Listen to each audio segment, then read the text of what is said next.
दूसरे भाई हुए जिनका नाम हुआ प्रियव्रत। प्रिय माने अच्छा, व्रत माने संकल्प।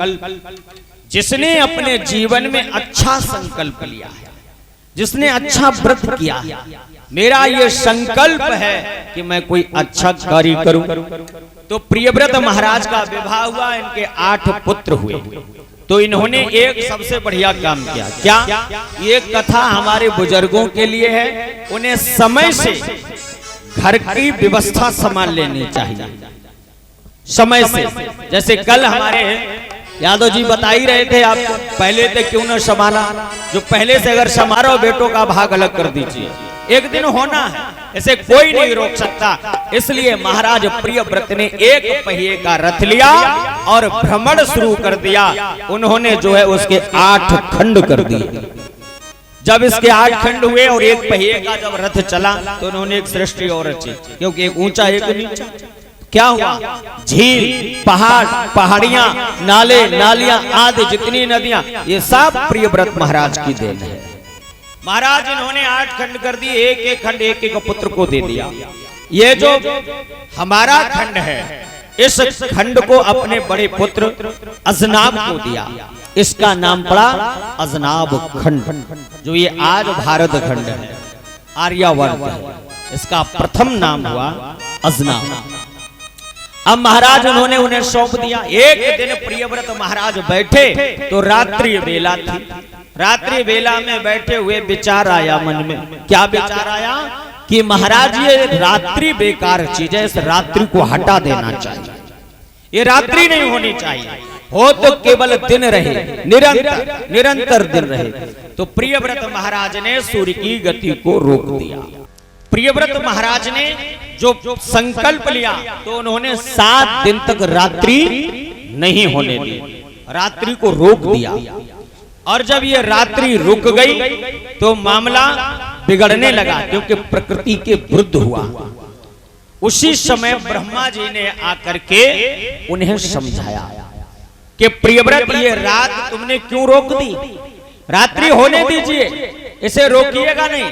बोले महाराज ब्रह्मा जी ने से प्रार्थना करने लगे, महाराज रात्रि इसलिए गलत है कि रात्रि में जीव जो है विषय वासना में लिप्त रहता है, अंधेरा रहता है रात्रि में। और जब जीव विषय वासना में लिप्त रहेगा, जब रात्रि होगी नहीं तो विषय वासना में लिप्त नहीं होगा। अब ब्रह्मा जी को नाना प्रकार से बताया, तो ब्रह्मा जी ने कहा कि अब प्रियव्रत मैं तुम्हें समझा रहा हूं, ध्यान से सुनो। अब मैं आपको समझा रहा हूं। ब्रह्मा जी ने तो प्रियव्रत को अपनी भाषा में समझा दिया, हम आपको आपकी भाषा में समझाएं। ये जो बड़े बड़े कूलर चल रहे हैं, इनका काम क्या है? हवा देना। हवा देना काम है या नहीं है? अब विचार करिए, सर्दी का मौसम हो, माघ का महीना हो, जबरदस्त सर्दी पड़ रही हो, हल्की हल्की बारिश हो रही हो, उस समय ये अगर कूलर लगा दिए जाए और कथा चल रही हो, फिर ये कूलर लगा दिए जाए, तो आप हमें बताइए, मौसम खराब है या कूलर खराब है या हवा खराब है? क्या खराब है? मौसम खराब है कि कूलर खराब है? कूलर सही है। और गर्मी में लगा दिए जाए तो भी सही है। क्या सही है बताइए ना। सर्दी में कूलर सही नहीं है ना, है ना? सर्दी में कूलर सही नहीं है, गर्मी में कूलर सही है। लेकिन ये गलत है। कूलर भी सही है, मौसम भी सही है, केवल हमारा दिमाग सही नहीं है। उस समय अगर मेरा दिमाग सही होता तो हम सर्दी में ये व्यवस्था नहीं करते। याद रखिएगा, ब्रह्मा जी ने बताया कि रात्रि जरूरी है। रात्रि में तुमने केवल यही देखा कि जो विषयी हैं वो विषयों में लिप्त हैं, लेकिन तुमने ये नहीं देखा कि रात्रि में 12 बजे से संत स्नान क्रिया से निवृत्ति पाकर के निरंतर तपस्या करते हैं। ये आपने दृष्टि नहीं डाली। ये भी तो देखना चाहिए था। तब श्री ब्रह्मा जी की बात मान करके उन्होंने फिर रात्रि सूर्य की गति को छोड़ दिया। फिर निरंतर रात्रि और दिन हुए। अंत में सभी पुत्रों को उपदेश देकर के और श्री प्रियव्रत महाराज जी ने तपस्या करी, अपने जीवन को परमात्मा के जीवन में समर्पण किया। इस प्रकार से श्री सुखदेव भगवान ने उत्तरानंदन परीक्षित को अवगत कराया कि राजन, इस प्रकार से इन्हीं प्रियव्रत महाराज के वंश में आगे चलकर के एक महाराज हुए बेनु।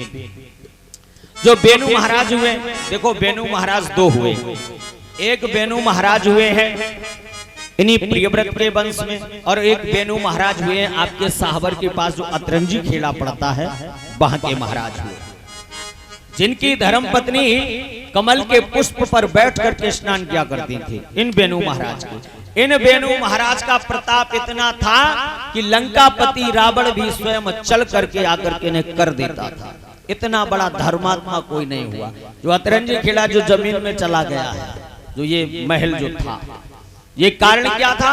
क्योंकि इन्हें इस बात का वरदान लगा हुआ था माता को, उनकी बेनु की पत्नी को, कि जिस दिन तुम्हारा पतित्व नष्ट हुआ उसी दिन ये पूरा महल नीचे चला जाएगा।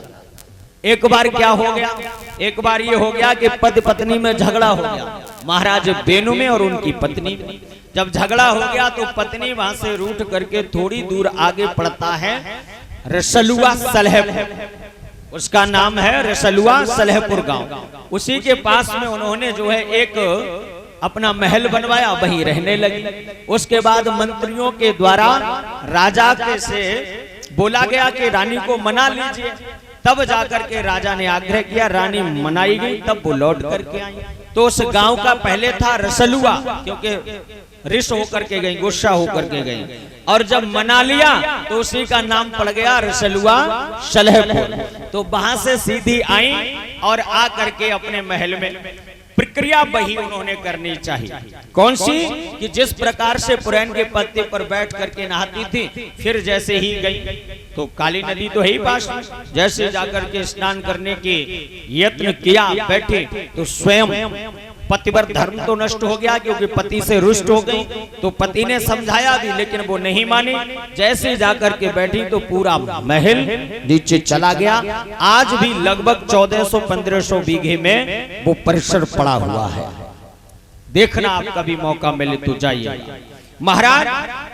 और इन बेनु महाराज का प्रताप ये था, ये बेनु महाराज कभी भी राजकोष का एक भी अन्न का टुकड़ा ग्रहण नहीं करते। जानते हो, ये स्वयं अपने हाथों से जो पहले जो खजूर के पत्तों से जो बिजना बनाए जाते थे, डलियां बनाई जाती थी, उनको बुन करके बेच करके जो धन प्राप्त होता था, उससे अपना निजी जीवन यापन करते थे। ये प्रताप था महाराज बेनु का, जो कि स्वयं रावण भी कर देने आता था।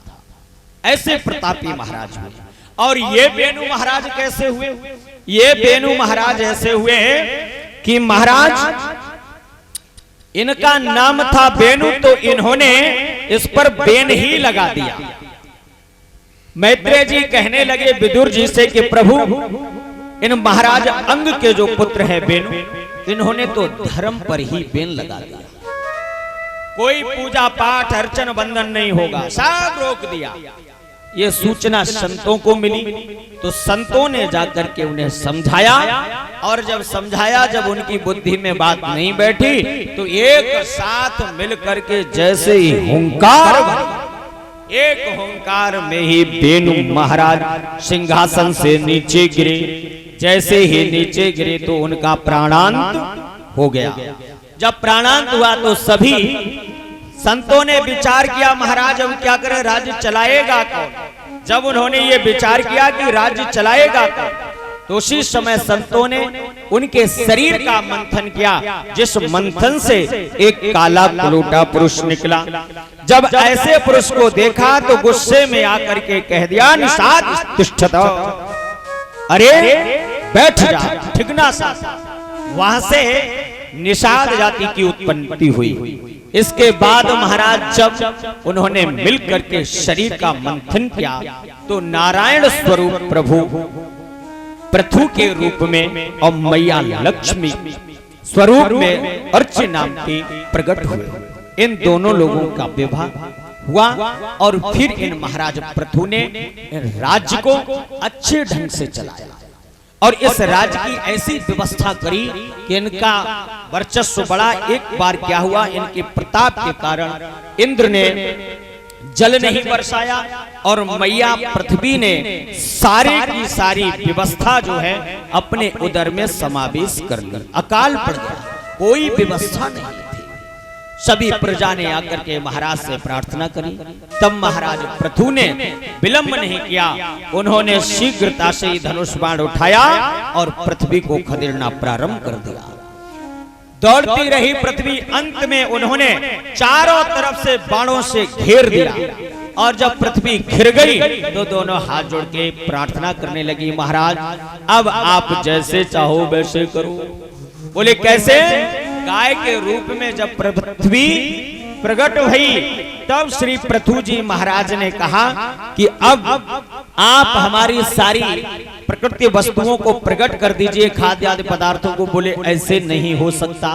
बोले कैसे होगा? बोले आप हमारा दोहन करो। तब श्री सुखदेव जी महाराज कहते हैं, परीक्षित पृथु महाराज स्वयं बछड़ा बने। पृथु महाराज ने मनु महाराज को बछड़ा बनाया और मनु महाराज को बछड़ा बना करके दुग्ध आदि का दोहन किया, उनसे जो खाद्य पदार्थ थे उनका दोहन हुआ। उसके बाद ऋषियों ने बृहस्पति जी को बछड़ा बनाया, उनके द्वारा वेद रूपी जो प्राण आदि शास्त्रों का दोहन किया गया। उसके बाद महाराज इंद्र को बछड़ा बनाया गया, उन्होंने जो है सोने के पात्रों में अमृत का दोहन किया। उसके बाद असुरों ने प्रहलाद को बछड़ा बना करके लोहे के पात्र में अवशों का दोहन किया। महाराज पितरों ने अरिमा को बछड़ा बना करके उनसे मिट्टी पात्र अन्न खाद्य आदि सभी का दोहन किया। इस प्रकार से अन्यत्र ने वत्स बना करके और माता गौ के स्वरूप पृथ्वी से दोहन किया। इसके बाद पूरे साम्राज्य में खुशहाली छा गई। सभी प्रसन्न चित्त होकर के अपने जीवन को निर्वाह करने लगे। धीरे धीरे ये समय गुजरने लगा। एक दिन महाराज पृथु चिंतन में बैठे हुए भगवान की तपस्या करने लगे और तपस्या करने के बाद जब भगवान प्रकट हुए तो भगवान ने पृथु से कहा कि महाराज वरदान मांग लो। तो पृथु महाराज बोले वरदान प्रभु देना चाहे? हाँ। तो एक काम करो। बोले क्या? कि हमें वरदान में 1000 कान दे दो।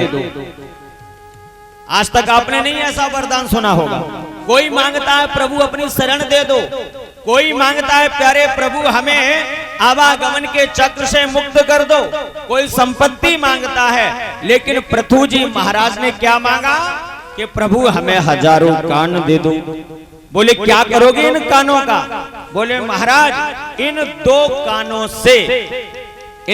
कानों से तुम्हारी कथाओं के तुम्हारे चरित्रों को सुनने से हमें तृप्ति नहीं होती है। हे प्रभु मेरे ऊपर ऐसी कृपा कर दीजिएगा कि मैं तुम्हारे चरित्रों का ही श्रवण करूं, निरंतर मैं आपके ही चरणों का दास बना रहूं। इस प्रकार से श्री सुखदेव भगवान कहते हैं, परीक्षित श्री पृथु जी महाराज ने निवेदन कर दिया, लेकिन हम आप इन दोनों कानों के चक्कर में दुनिया की बुराई भलाई आदि तो सुन लेंगे, लेकिन भगवान के चरित्रों को सुनने में हमें असमर्थता रहती है। गोस्वामी जी ने बड़े सुंदर शब्दों में अवगत कराया है, बताया है, जिन्होंने अपने इन कानों के द्वारा प्रभु के चरित्रों को श्रवण नहीं किया वो ये कान नहीं है। उन्हें जानते हो क्या बताया गया है? ये जो कान है ना, इनसे हमें सुनना क्या चाहिए और ये हमें मिले किस लिए है? ये इसलिए नहीं मिले कि नजर कम हो जाए तो चश्मा रोकने के लिए। याद रखना, ये हमें इसलिए मिले हैं। किस लिए? गोस्वामी जी रामचरितमानस में कहते हैं, जिनहरी कथा सुनी नहीं काना, जिनहरी कथा सुनी नहीं काना, श्रवण रंग आए भवन समाना, श्रवण रंग आए भवन श्रवण रंग आए भवन जिन हरि कथा सुनी नहीं काना श्रवण रक्त अहि भवन समाना। ये कैसे है? अहि माने सर्प, जैसे सर्पों के घर बिल होते हैं ऐसे हैं ये कान कान नहीं कह सकते हम।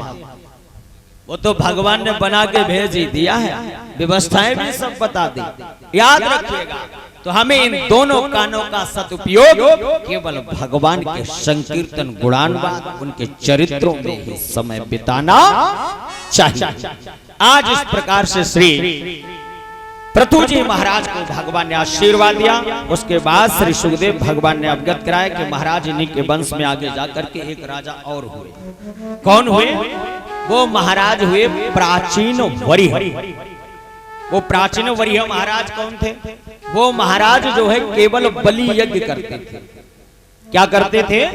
बलि यज्ञ, जो बलि चढ़ाई जाती है वो यज्ञ करते थे। उन्हें हजारों की बलि चढ़ा डाली, बड़ा यज्ञ कर डाला। एक बार श्री नारद जी से भेंट हो गई। नारद जी ने पूछा, भैया हमें ये बताओ महाराज, तुम ये जो बलि यज्ञ कर रहे हो इसमें तुम्हें प्रसन्नता मिलती है? बोले हाँ मिलती है। बोले तुम जानते हो उसका मतलब क्या हो? बोले क्या होगा? बोले इसका मतलब ये होगा कि जितने लोगों की तुमने बलि दी है उन सब का बदला तुम्हें देना पड़ेगा। बोले कैसे देना पड़ेगा? तो आकाश की ओर मुख किया। बोले देखो तो जरा, पश्चिम तत्र खगा, ऊपर देखिए। जैसे ऊपर दृष्टि डाली और देखा तो क्या दिखाई दिया? जितने की बलि दे दी वो सभी मुंह खोले बैठे हैं। ये कथा उनके लिए बहुत श्रेयकर है जो समझ गए ना, जो उनका ग्रहण करते हैं, जो मांस खाते हैं, वो कान खोल करके जरूर सुने। हाँ, अगर गमछा भी बांधे तो खोल ले। ध्यान रखना है इस बात पर कि जब महाराज प्राचीन वरिह ने ऊपर देखा तो जितने जीवों को उन्होंने आहुतियां दे डाली सभी मुंह फैलाए बैठे। प्राचीन वरिह से बोले महाराज ये क्या? बोले जिनका तुमने हनन किया ये सभी तुमसे बदला लेंगे। बोले हम तो एक ही बार में छूट जाएंगे, इतना इतना ऐसे में एक ही बार में कलेश खत्म। बोले ऐसे नहीं होगा। बोले कैसे होगा? हाथ पकड़ा और उन्हें ले गए कहां? जंगल में। और जंगल में जाकर के उन्हें एक सीन दिखाया। क्या सीन देखा? कि एक विशाल काय हाथी है और वो पड़ा हुआ है। उस हाथी के शरीर में छोटे छोटे इतने जीवाणु कीटाणु लगे हुए हैं कि वो उनकी वेदना से कराह रहा है। अगर अपनी सूंड उठा करके यूं पलटता है तो करोड़ों की संख्या में वो निकल करके बाहर हो जाते हैं। महाराज और उस हाथी का मात्र जो मुख है वो कितना खुला हुआ है, जितना सुई में धागा डालने का स्थान है मात्र इतना ही स्थान खुला हुआ है, बाकी पूरा मुख बंद है। अब महाराज भोजन भी ढंग से नहीं कर पाएंगे, शरीर शिथिल होगा और पड़े होंगे और उस अवस्था में वो कीट हमें काट रहे होंगे। उस समय कितनी वेदना होगी। ये असहनीय पीड़ा को जैसे ही देखा चरणों में गिर पड़े। बोले प्रभु हमें माफ कर दीजिए, क्षमा करिएगा। तत्काल ही उन्होंने नारद जी से उपाय पूछा और नारद जी महाराज ने जाकर के उपाय बतलाया कि राजन तुम अपना पश्चाताप करो। अगर हमसे कोई गलती हो जाए तो उस गलती को छिपाइएगा नहीं, उसका पश्चाताप करिए। उस पश्चाताप से वो गलती आपकी माफ हो जाएगी और कोई मार्ग नहीं है। और निरंतर प्रभु का स्तवन चिंतन वंदन करिए। उन महाराज ने जाकर के नदी में खड़े होकर के तपस्या करी, बचा हुआ शरीर जलचर जीवों के हवाले कर दिया। अंत में भगवान के स्थान को प्राप्त हुए। महाराज याद रखिएगा, आपने अपने कर्तव्य को छोड़ दिया, मनुष्य ने अपने कर्तव्य को छोड़ दिया और प्रकृति में जितने हैं लगभग अपना अपना कर्तव्य निभा रहे हैं। जितने भी जीव शाकाहारी हैं वो केवल उसी का भोजन करते हैं, लेकिन मनुष्य सर्वाहारी हो गया है। इस समय मनुष्य जो है वो सर्वाहारी है। इस समय मनुष्य को अपने पर विचार करना चाहिए। केवल सुन के झाड़ने का मतलब नहीं है, इसको ग्रहण करने की बात है कि आप विचार करिए। जिन्हें खा रहे हैं, किसको खाते हैं? एक हमसे बोले, पंडित जी हम जो है जो मुर्गी समझ गए ना, सफेद वाले छेना, हाँ वो ही खाते हैं। तो हमने कहा ये कहाँ से आते हैं? बोले मुर्गी से आते हैं। तो हमने इसमें होता क्या? बोले बहुत विटामिन होती है। हमने कहा अच्छा तो एक काम करो। बोले क्या? तो हमने कही ये बताओ ये विटामिन आती कहाँ से? बोले मुर्गी से। हमने मुर्गी में कहाँ से आती है? अब मुर्गी में आती है नाली के, समझ गए ना, छोटे छोटे कीड़ों से। अब विचार करो, आधी विटामिन चली जाएगी मुर्गी में, चली जाएगी या नहीं? आधी तो उसमें पहुंचेगी। इसलिए पूरी विटामिन लीजिए ना, एक ही बार में कलेश खत्म करिए। बोलो सीताराम भगवान की जय हो। सोचनीय बात है, हम आप इन चीजों पर ध्यान नहीं दे पा रहे हैं। विचार करो, ये कथा हमें मार्ग दे रही है, केवल एक ही रास्ता दे रही है कि जिस प्रकार से प्राचीन बर्हियों को अपना भोग भोगना पड़ा, ऐसे आपको भी भोगना पड़ेगा, इसका परित्याग करिएगा। इस प्रकार से श्री सुखदेव भगवान ने प्राचीन बर्हियों के बारे में अवगत कराया।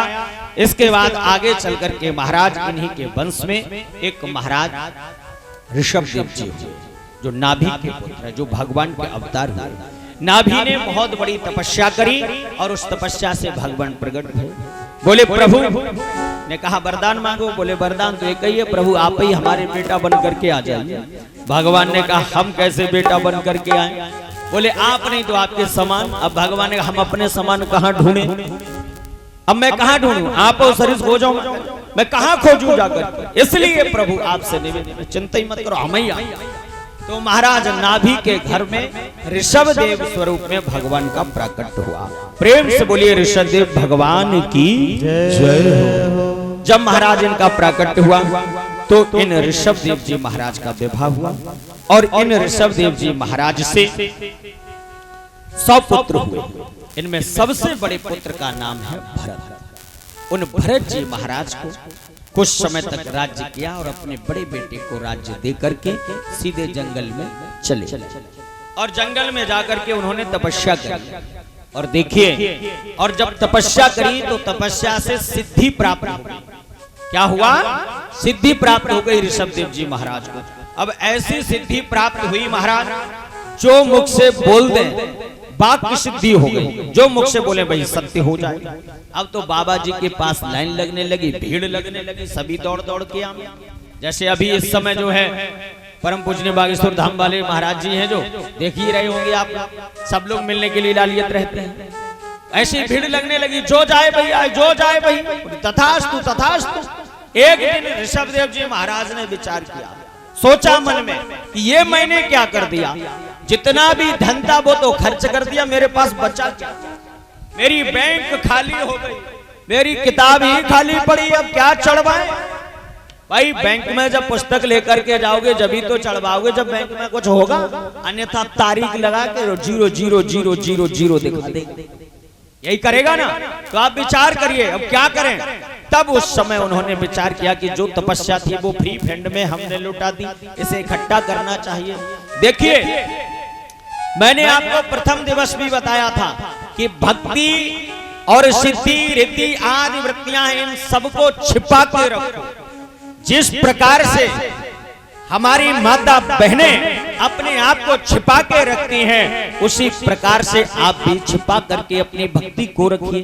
कभी किसी को ये मत बताइए कि हम इतने बड़े भक्त हैं, हम इतनी पूजा करते हैं, हम इतने घंटा ध्यान करते हैं, जाप करते, कभी मत बताना, भूल करके भी मत बताना। उसको छिपा के, जैसे मैंने आपको बताया कि खीर बनने पर चीनी मिक्स होकर के खत्म हो जाती है, होती या नहीं होती है? तो चीनी दिखाई नहीं देती ना। उसी प्रकार से आनंद भरपूर आना चाहिए, लेकिन भक्ति दिखाई नहीं देनी चाहिए। समाज में किसी को मत अवगत कराओ कि हम भक्त हैं, प्रयत्न करो कि हमसे मिलने के बाद दूसरा भी हो जाए। यत्न करिए, प्रयत्न करिए। आज प्रभु की ऐसी कृपा वर्षी कि महाराज मन का विचार बदल गया। बोले अब हम क्या करें, शांति से बैठ गए और बैठ करके तपस्या करने लगे। अब भीड़ थोड़ी ही कम होने वाली, वो तो आम है। अब बोले क्या करें, तो उन्होंने वस्त्र उतार दिए और वस्त्र उतार करके बिल्कुल विदाउट निर्वस्त्र हो गए। और निर्वस्त्र होकर के घूमने लगे। और जब निर्वस्त्र घूमने लगे तो जिस गली से निकले लोग क्या कहेंगे? अब बताइए, पागल कहेंगे। अब पागल कर दिया। अपनी तपस्या को बचाने के लिए वस्त्रों का परित्याग श्री ऋषभ देव जी महाराज ने किया। और इन्होंने जब वस्त्रों का परित्याग कर दिया, एकांत में बैठ करके प्रभु का निरंतर भजन किया, अंत में प्रभु को ही प्राप्त। अब विचार करिएगा कि उन्होंने अपनी तपस्या को बचाने के लिए वस्त्रों का परित्याग किया। और यहीं से जो जैन धर्म है, वो जैन धर्म की प्रधानता यहीं से प्रारंभ हुई। ये सभी हमारी आपकी शाखाएं हैं, यहाँ से जैन धर्म उत्पन्न हुआ। और महाराज इस प्रकार से श्री ऋषभ देव जी महाराज की तपस्या रही। इसके बाद जो पिता ने किया वही काम पुत्र ने किया। पुत्र ने भी अपने पुत्र को राज्य सौंपा और सौंप करके सीधे जंगल में आकर के तपस्या प्रारंभ कर दी। और तपस्या जब प्यारे प्रारंभ करी, पूजा पाठ करने लगे, 24 के 24 घंटे भगवान के चरणों में बिताने लगे। अच्छा, ईमानदारी से बताना, राज्य छोड़ना साधारण बात है? विचार करिए, राज्य छोड़ना साधारण बात है। 1 रुपया अगर जेब से गिर जाए, 100-200 की तो बात छोड़ दो भैया, 16 बार खटखटता है। 1 रुपया था, गिर गया, एक ही गिरा होगा, एक का सिक्का, एक का। उस एक के सिक्के लिए 16 बार आपके हृदय में खटकन लगती, घंटी बजती या नहीं बजती? विचार कर। उन्होंने तो पूरा राजपाट सब छोड़ दिया, और सब छोड़ने के बाद आसक्ति त्याग करके जंगल में आ गए। कितने घंटे पूजा करते? 24 घंटे। अच्छा, 24 घंटों में एक भी घंटा इधर उधर नहीं हो रहा है। अच्छा, ईमानदारी से बताना, शिवपुरा निवासी कितनी पूजा करते हैं? कितने घंटे? कितने घंटे? सही बताना ईमानदारी से, कितने घंटे? आपसे सब लोगों ने कहा वो 4 घंटे करो, 6 घंटे करो, 10 घंटे करो, लेकिन मैं नहीं कहता। मैं आपसे केवल एक ही बात कहता हूं। एक मेरा प्रश्न है, पहले उसका जवाब दो। हम 24 घंटों में कितनी श्वासें लेते हैं? बताइए, 24 घंटों में हम कितनी श्वासें लेते हैं? नहीं पता? कितने गजब की बात है। अपनी बात अपन को न पता होगी तो कैसे बात बनेगी? हम 24 घंटों में 21,600 श्वासें लेते हैं। कितनी? एक स्वस्थ मनुष्य जो है वो 21,600 श्वासें लेता है। और ये नित्यक्रम पूजा प्रकाश के प्रथम में लिखा है, शब्द लेखक हैं और गीता प्रेस गोरखपुर से निश्चित है। प्रणाम। अब 21,600 श्वासों में हम कितने बार उस श्वास में परमात्मा का भजन करते हैं? एक भी श्वास हमारी व्यर्थ नहीं जानी तो कितना जाप हो जाएगा? पर डे 21,000 का जाप होगा। 6 प्रोक्षण के लिए छोड़ दीजिए, 6 होगा या नहीं होगा? ईमानदारी से होगा? विचार करिए। तो हमारी सारी व्यर्थ जा रही है। श्वास श्वास में हरि भज श्वास न वृथा जाए। अब इसका कोई भरोसा नहीं, लौट के आए या ना आए, गाड़ी छूट जाए। बोलो सीताराम भगवान। भरत जी महाराज निरंतर 24 घंटे जाप में लगे।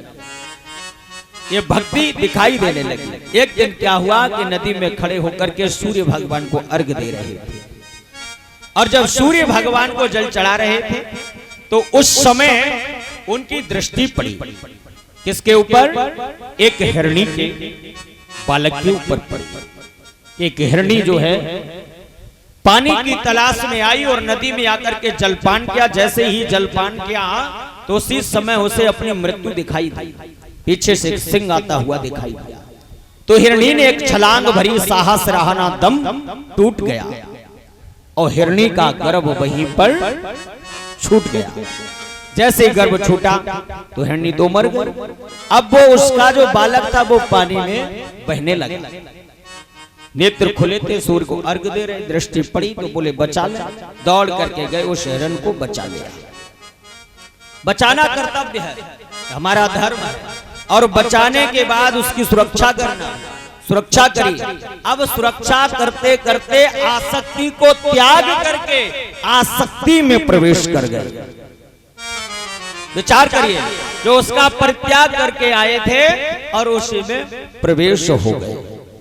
राज छोड़ दिया, सिंहासन छोड़ दिया, संपत्ति छोड़ दी, पत्नी छोड़ दी, भाई छोड़ दिए, पुत्र छोड़ दिए, सब कुछ छोड़ दिया, लेकिन मन लगाया किसमें?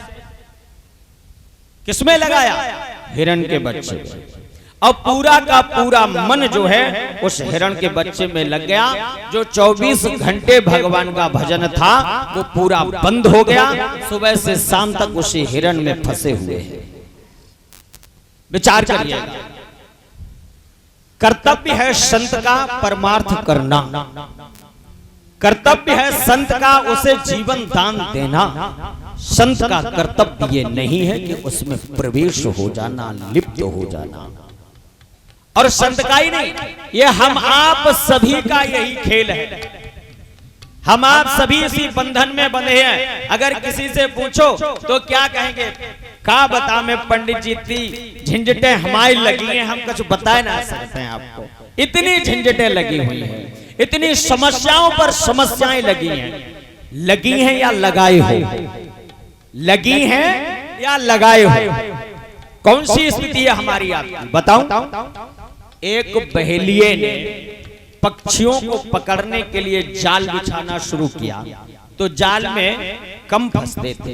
तो उसने क्या किया कि एक रस्सी बांधी, एक खूंटा इधर गाड़ दिया और एक इधर गाड़ दिया, बीच में तार बांध दिया और तार के नीचे जो है वो दाने डाल दिए।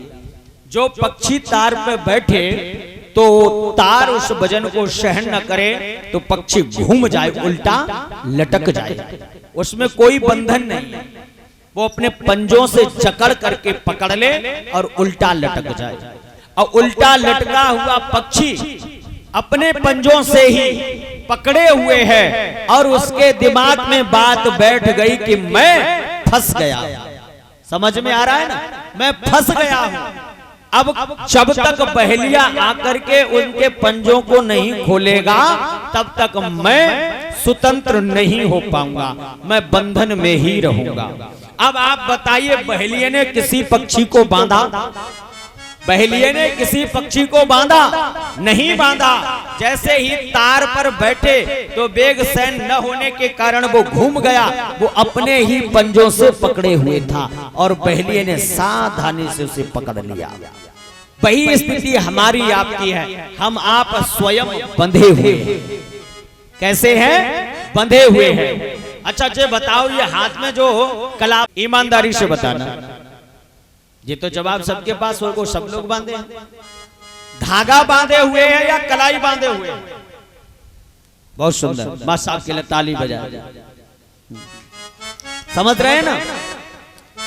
कलाई तो आपकी सुरक्षित है, उसमें वो धागा बंधा हुआ, धागा बांधा और खोल दोगे तो स्वतंत्र है। उसी प्रकार से हमने आपने अपने आप को स्वयं बांध रखा है।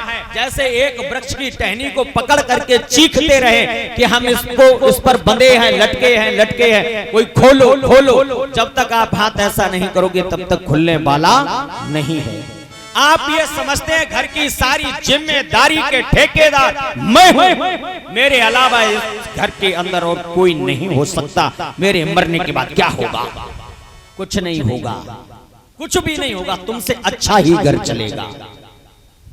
कैसा चलेगा? तुमसे अच्छा ही चलेगा, खराब नहीं चल सकता। नहीं अन्यथा देख लीजिएगा, जिनके पिता नहीं, क्या उनके पुत्र नहीं पल रहे? या जब थे तब उन्होंने कोई नया काम किया? नहीं किया ना। तो हम क्यों फंसे? हम जान करके भी इन व्यवसायों में क्यों पड़े? कार्य हमें सब करने हैं, उन कार्यों में रह करके भी हम अलग होकर के प्रभु को प्राप्त करें। बोलो गोविंद भगवान की जय हो। व्यवस्थाएं सब करनी है और करने के बाद भी हम व्यवस्थाओं से अलग हैं, तब सबसे बड़ी व्यवस्था बनती है। महाराज उसी प्रकार से आज श्री भरत जी महाराज उन्हीं में निरंतर लग गए। अब तो इतना मन लग गया उस हिरण के बच्चे में, इतना प्यार करने लगे कि बाको नामू रखन लगे। अब तो व्यवस्थाएं बिगड़ गई है, हाल ही बिगड़ गया है। अब तो घर घर में नई नई व्यवस्थाएं हैं, नई नई चीजें, जिनसे प्रेम करना चाहिए नहीं कर रहे। अब किन से कर रहे हैं जानते हो? नीलू और पीलू से प्रेम हो रहा है। बताएं आपको, हर घर में नीलू पीलू पल रहे हैं। एक जगह हम गए, उस दिन से हमारा मन ही ऐसा हो गया, हमने भगवान अब ऐसी कृपा कर दो कि हम जहाँ कथा में जाते हैं पहले हम उनसे ये बोल देते हैं, भैया हमारे भोजन की व्यवस्था जो भी हो वो हमारे रूम पे ही पहुँचाओ, हम घरे कहीं दावत खाए भी न जा पाएंगे। बोले कारण क्या है? तो वो कारण आज हम बता दे रहे। कई लोगों ने हमसे कहा यहाँ भी कि पंडित जी आप हमारे यहाँ चलो, तो हमने चिंता मत करो, कथा के बाद आएंगे तब खूब घूमेंगे। अब एक कथा सुनाना आए तो कथा ही सुनो। और घर इसलिए हम नहीं जाते, हम एक जगह गए तो हमने कहा देखो जैसे घर के अंदर भी उनके चरण बंधन किए, तुम इस अपवित्र के तुम चरणों को त्याग मुख चाट रहे हो, तुमको शर्म नहीं आती, तुम्हें लज्जा नहीं आती? यही संस्कार दिया तुम्हें, विचार करिएगा। हमें जिनके चरण चाटने चाहिए हमने उनके चरणों की ओर देखा नहीं, जिनके चरणों को स्पर्श नहीं करना चाहिए हम उनके कदमों में पड़े हुए हैं। सोचनीय बात है, विचार करो। ये कथा कराने का उद्देश्य केवल यही है, कथा सुनाने का उद्देश्य केवल यही है, किसी भी प्रकार से कैसे भी आप सुधरिएगा, क्योंकि ये जो संस्कार हमसे लुप्त हो रहा है इसे लुप्त मत होने दीजिएगा। यही मार्ग देती है कथा। आज जो मन उस पीलू में लगाए हो उसका मुंह चाटते हो, तुमको भी पीलू बनना पड़ेगा, कोई रोक नहीं सकता। भरत जैसा तपस्वी, उसका क्या हाल हुआ कि उसका मन हिरण में लग गया। अंतिम गति शामति, जिसे अंतिम समय में याद जिसकी रहेगी, जिसमें मन जुड़ा रहेगा, चाहे आप 1 घंटे के लिए जाएं लेकिन उस योनि में जाना पड़ेगा, कोई रोकने वाला नहीं। अब एक दिन क्या हुआ कि उस हिरण के बच्चे में लगे रहे, अब अपना स्वास्थ्य खराब हो गया, चारपाई पर पड़े हुए हैं। एक बार हिरण का झुंड आया, उसी में मिलकर के वो तो चला गया। और जब वो चला गया तो हाय हिरण, हाय हिरण, हाय हिरण चिल्लाते रहे, और अंत में सब शरीर छूटा तो हाय हिरण में ही प्रवेश हो गए और हिरण बन करके जंगल में वास करने लगे। उन्हें अपने पूर्व चरित्र की याद रही, इसलिए हरी घास नहीं खाते। अब जानते हो क्यों? क्योंकि हरी घास में जीवाणु होते हैं, वो मर जाएंगे, हमसे पाप हो जाएगा। अब इतना ख्याल आ रहा है, अब उस हरी घास को भी नहीं चरते, सूखी घास खा करके समय काटते। एक दिन समय का परिवर्तन हुआ कि जंगल में वृक्षों के टकराव से अग्नि प्रकट हो गई। अत्सय रगड़ करे जो कोई तो अनल चंदन सो प्रकट हो, तो प्रकट हो गई, आग लग गई, जंगल जलने लगा।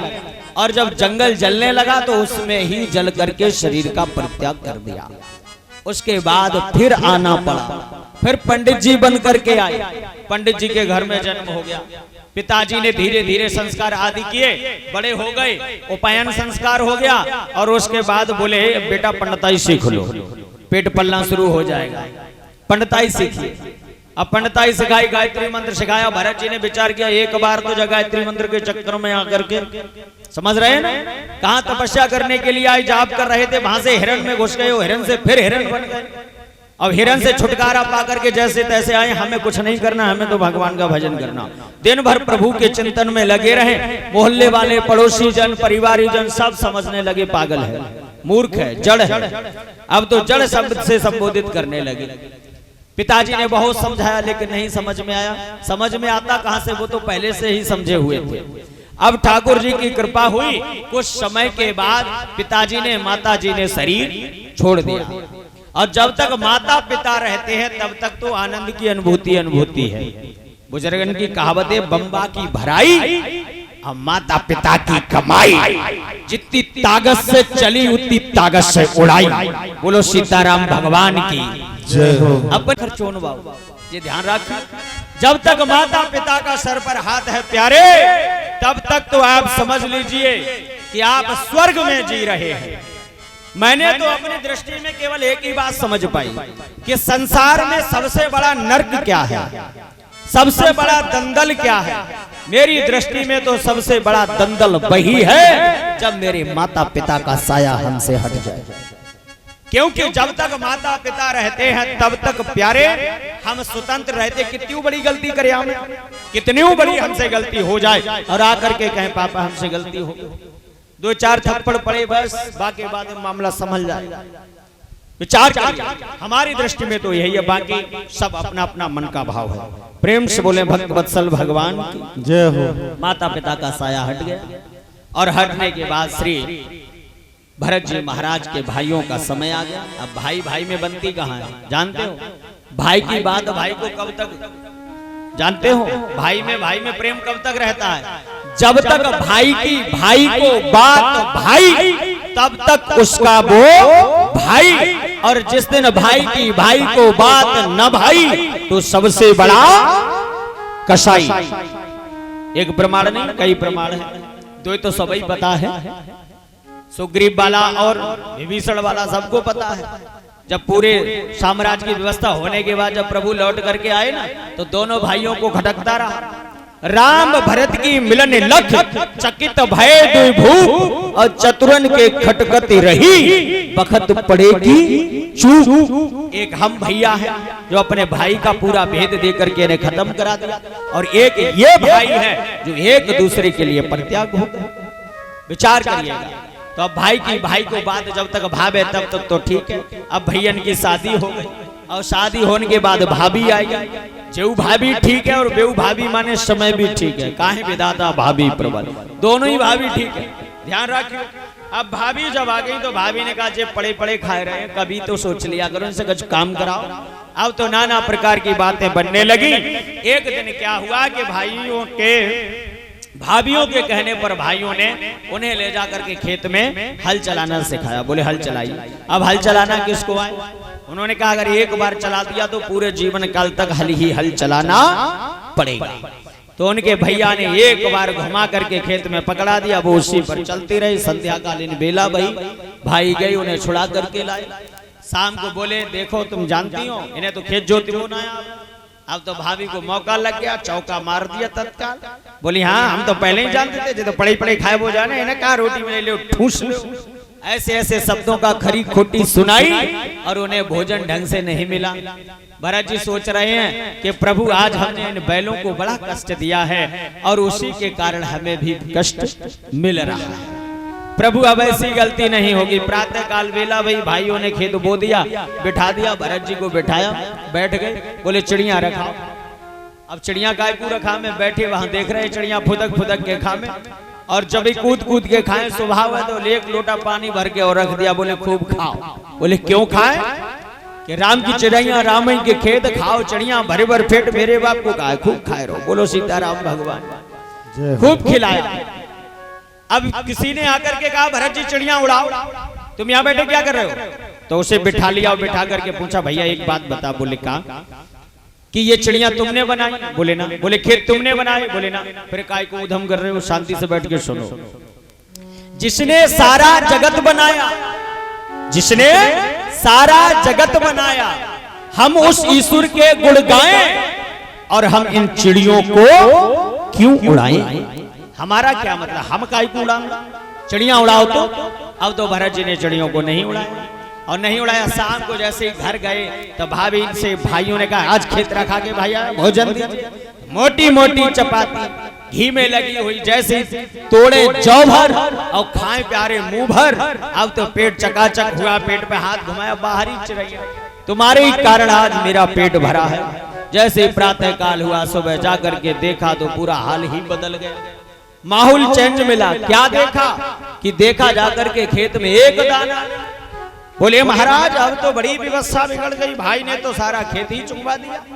दौड़ करके आए, घर आकर के जैसे ही भाई को देखा तो खरी खोटी सुनाते हुए हाथ पकड़ करके घर से बाहर निकाल दिया। भरत जी समझ गए बहुत अच्छा काम हुआ, जिसके लिए मैं दौड़ रहा था वही कार्य आज हो गया। वहां से सीधे भरत जी जंगल की ओर चले गए तपस्या करने के लिए। जंगल में कुछ दुंदुभी जो थे वो यज्ञ कर रहे थे, तो उन्होंने भी बलि यज्ञ किया। बोले बलि ढूंढ करके लाओ। अब वो बलि के लिए दौड़े। जब दौड़े वहां भागे, कोई बलि मुझे मिल जाए मैं चढ़ा दूं, तो कोई नहीं मिला। भरत जी मिल गए, ले जाकर के माँ भगवती के सामने खड़ा कर दिया काली के। जैसे ही तलवार निकाली तो भरत जी बड़े प्रसन्न हुए, दोनों हाथ जोड़ करके मैया के चरणों में बार बार आग्रह करते भगवती आज मेरा जीवन सफल हो गया। जानते हो क्यों? जिस दिन से मेरा जन्म होता है उस दिन से मरण उपरांत तक मैं निरंतर केवल लेना जानता हूं, लेना लेना लेना, और मरण के बाद लेनो ही जानता हूं, देनो तो सीखो ही ना। पूछो कैसे? जन्म हुआ तो नंगे पैदा हुए, बोले वस्त्र लाओ, भूखे पेट आए, बोले दूध पिलाओ, उसके बाद बड़े भय तो मकान बनाओ, फिर विवाह करो, दुनिया भर की व्यवस्थाएं करो, अंत में जब प्राण छूटे तो एक ट्रैक्टर लकड़ी ले जाओ और लकड़ी तू काम ना चले, 13 दिन के बाद फिर उनको इंतजाम करो, और 1 साल ना, मामला बहुत लंबा चलता है। उसके बाद प्रति अमावस्या को अमावस्या भरो, उसके बाद फिर क्या करना है जानते हो? पिंडदान करो, श्राद्ध करो, मार्जन करो, तर्पण करो, अंत में फिर 11वें महीने में वर्षी करो। अब तो सिस्टम ही बदल रहा है, तीसरे दिन 13वीं हो जाती है। हाँ, शुद्धिकरण भी खत्म हो गया। एक भैया हमसे बोले पंडित जी 13 ही दिन काय के ले, 13 दिन की जगह 5 दिन नहीं हो सकते? तो अब 13 दिन इसलिए है कि 13 दिन तक पातक घर के अंदर रहता है, वो जीव आत्मा वो वहां जाती नहीं है, वो तुम्हारे घर के अंदर रहती है। जो मैंने आपसे कहा था कि राम नाम सत्य जो बोलते हो किसे सुना रहे हो? वो किसी और को नहीं, वो मृतक शरीर को नहीं। शरीर के अंदर 10 प्राण होते हैं। कितने प्राण होते हैं? 10। 5 प्राण, 5 उपप्राण, प्राण व्यान उदान समान व्यान। महाराज इनके जो उपप्राण हैं तो सभी शरीर से निकल जाते हैं, लेकिन एक प्राण बचता है जिसका नाम है धनंजय। वो शरीर तभी छोड़ता है जब ये 5 तत्व में मिल जाते हैं, वो बहुत वाशी हो। याद रखिएगा, उस समय जब मृतक शरीर को लेकर के जाते तब क्या कहते हुए कि राम नाम सत्य है, कि ये राम नाम का शब्द इसके धनंजय के कान में पड़ जाए। जब ये भगवान के पास जाएगा तो प्रभु पूछेंगे, क्या पूछेंगे? कि जो मैंने सृष्टि का सृजन किया वो क्या हो रहा है? तब ये प्राण जाकर के बताएगा। अब उदाहरण आपको आपकी भाषा में समझाऊं तब समझ में आएगा। जैसे विद्यालय में आप बच्चों को पढ़ाते, वो पूरी साल चाहे पढ़ें ना पढ़ें, कुछ करें ना करें, लेकिन जब रिजल्ट आवे, जब पेपर हो, तो उन परीक्षा में वो सही कॉपी लिख करके आए तो बताइए वो फेल होगा पास होगा? बताइए, वो फेल होगा पास होगा? पास होगा ना। उसी प्रकार से जब अंतिम समय में वो जीव जाता है, वो कहता है, उनकी अखिलेश पंडित जी क्या कर रहे थे? बोले कथा सुना रहे थे, तो हमारा नाम लिख गया, वो कथा ही सुना रहे। समझ रहे ना? तो उन्होंने क्या कर रहे थे? बोले राम नाम बोल रहे थे। इसलिए मृतक शरीर जब लेकर के जाए तो उनके पीछे केवल यही उच्चारण करते हुए जाए, यही कारण। और महाराज आज श्री सुखदेव भगवान परीक्षित जी से कहते हैं कि राजन, उनके सामने जाकर के खड़े हुए तलवार निकाली, बोले अब इनकी गर्दन काट दिया, बलि चढ़ा दी। बोले नहीं। उसी समय आदि शक्ति पराकाष्ठा प्रकट हुई।